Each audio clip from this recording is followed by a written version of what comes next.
Pope Francis presided at the funeral of former Pope Benedict on Thursday, giving an homily that compared his predecessor to Jesus before tens of thousands of mourners at St. Peter's Square.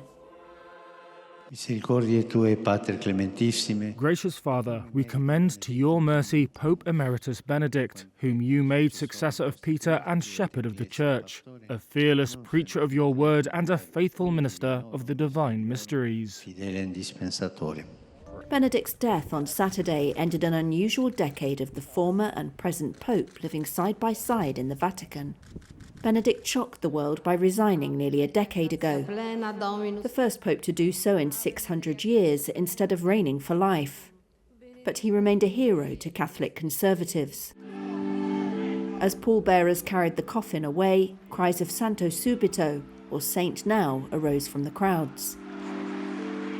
People from all over the world, many from Benedict's native Germany, had arrived overnight to say farewell. Clergy, thousands of faithful, and just a handful of world leaders, because when Benedict died, he was no longer head of state. Well, it's kind of sad, the news about the death of the Pope, but of course it's a beautiful celebration, and I think it represents a lot about his life and what he expected, a simple celebration, but very beautiful.